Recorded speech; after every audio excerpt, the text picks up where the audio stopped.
Stress.com. Stress-free easy. With an eye on business and sport, this is Tonight with Richard Dean and Tim Elliott. Brought to you by Eros Group. Win a Samsung Galaxy Note and LED TV daily from Eros Digital Home. Only on Dubai Eye 103.8.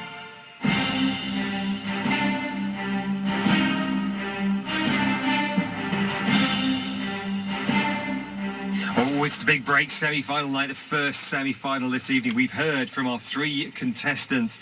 They had their task. How would they turn around Thomas Cook?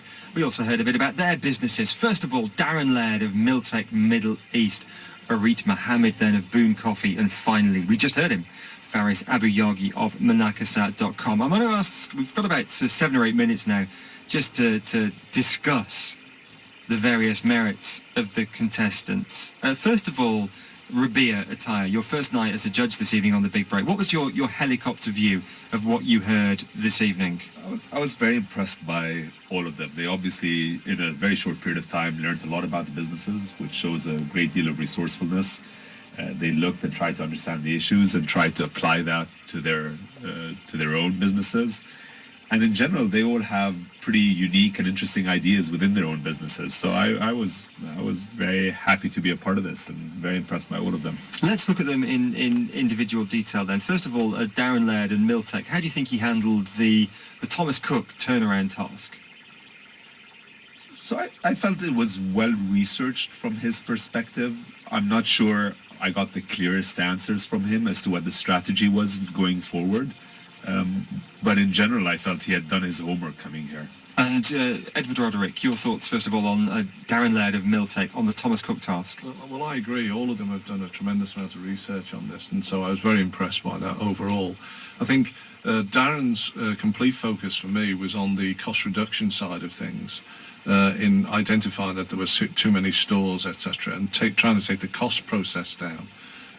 Perhaps he didn't have enough time, but I think that there was less focus on the future strategy in terms of what he was doing and more on the cost reduction.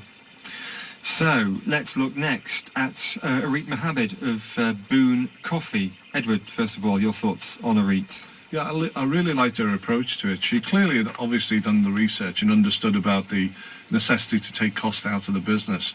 But she allowed her mind to broaden itself and look at where the future revenue is going to come from.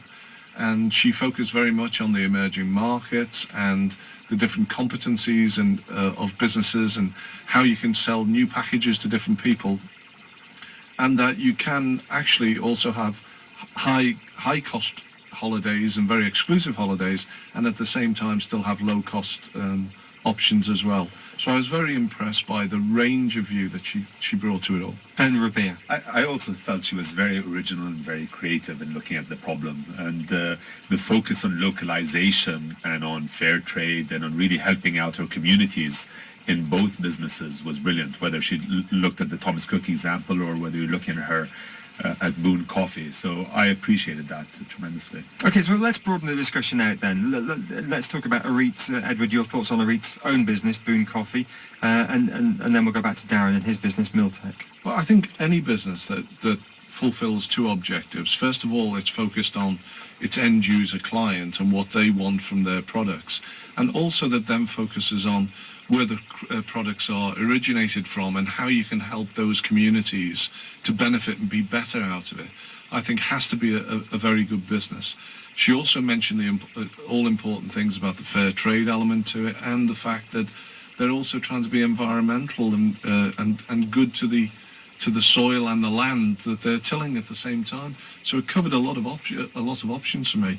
The area clearly where she needs help and assistance and can feel that she's going to get it out of this prize is in the area of how does she get to her market and let the market be aware of what she's doing, and how does she break into the big clients. And what about the Miltech business, Darren Laird? We talked about his approach to the Thomas Cook situation. What about the business itself, Rabia, Miltech? So, my greatest concern with that business is the scalability of it. So it seems as a global business, it hasn't scaled that greatly. And in the region, I'm not quite sure how big it gets and how many people's lives it actually touches.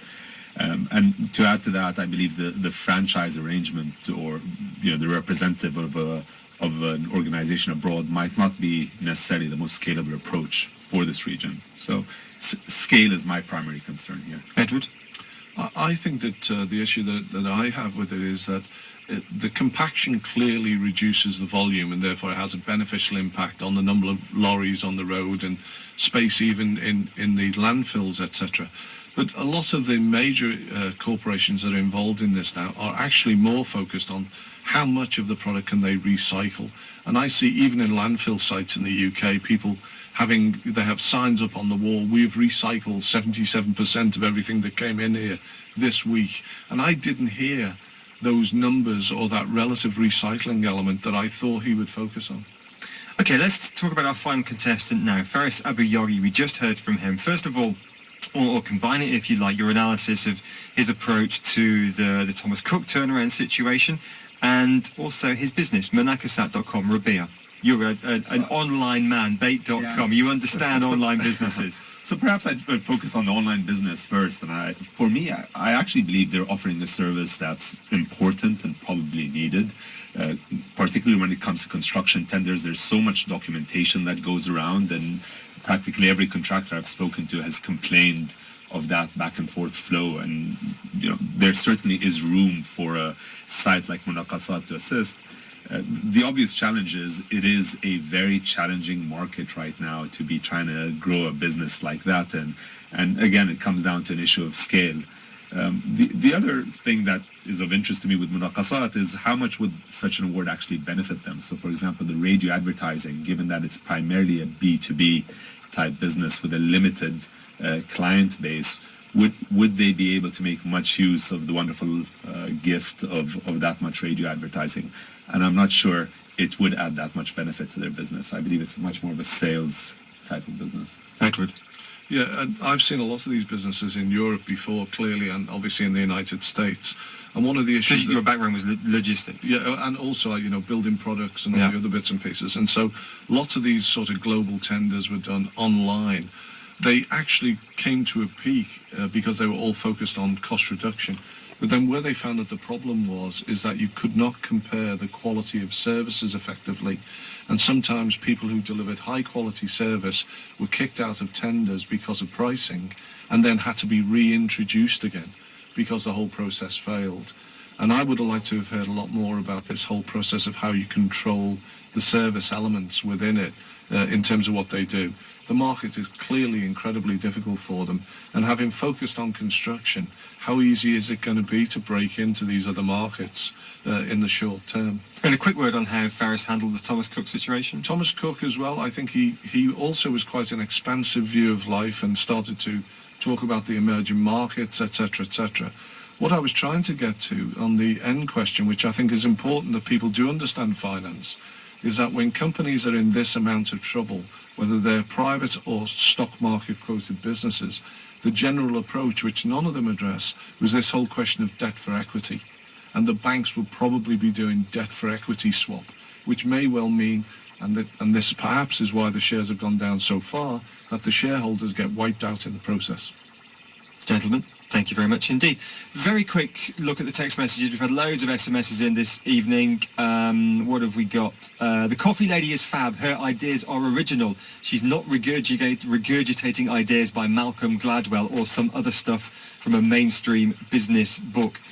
Someone writes in about the online Monakasat, the online tendering situation. How do you propose to protect sensitive data at the same time promote transparency in your tendering process, especially here in the Middle East? Darren's company, franchise or not, we are in the Stone Age in this region when it comes to going green.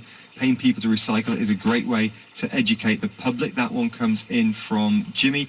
And Hibba writes in, Darren did an impressive job on the Thomas Cook task. He is intelligent, confident and outspoken. And finally, someone writes in, Darren, if I worked for Thomas Cook, I would want to hire you. I would offer you more money than Miltech is paying you. This is Tonight with Sun and Sand Sports. Now, 25 to 65% off in the UAE.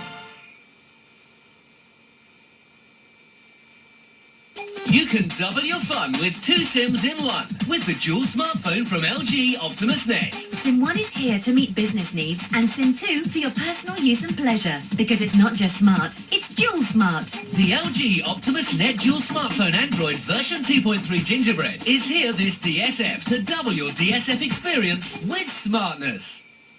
It's time for the Standard Chartered Dubai Marathon 2012. Register online now at dubaimarathon.org for the full marathon 10k road race or 3k fun run. All starting and finishing in the spectacular Emaar Boulevard, downtown Dubai, overlooking Burj Khalifa, the world's tallest building. On Friday, January the 27th, the Standard Chartered Dubai Marathon 2012. Supported by the Dubai Sports Council, Dubai Holding, Emaar, Adidas, TNT, Sport 360, Plan B, Fitness First, Dubai Police, the RTA and Dubai Eye 103.8.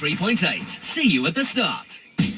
This is Tonight with Richard Dean and Tim Elliott, only on Dubai Eye 103.8, your source for business. Welcome back. It is 7:05.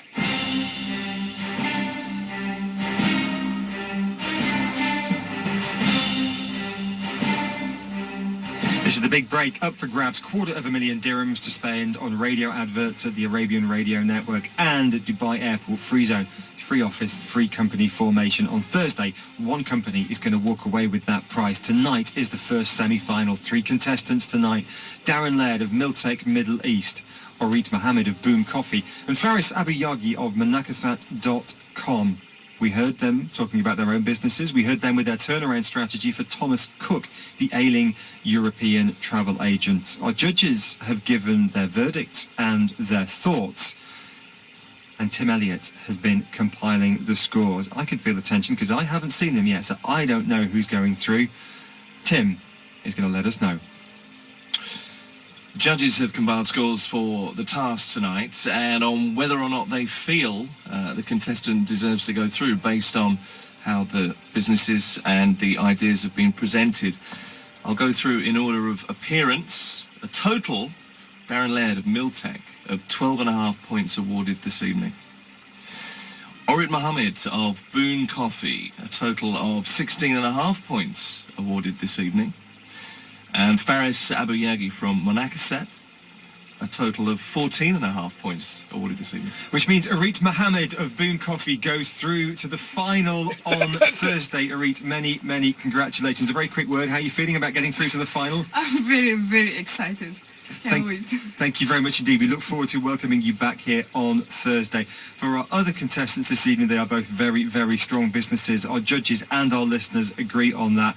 I think there's very little doubt that both of you are going to enjoy a successful 2012, and we wish you the very, very best of luck with that. For now, though, it is much, much later than usual, 7 minutes past 7. Let's get a full update on all today's big local headlines. This is Tonight with Richard Dean and Tim Elliott, only on Dubai Eye 103.8. We mean business.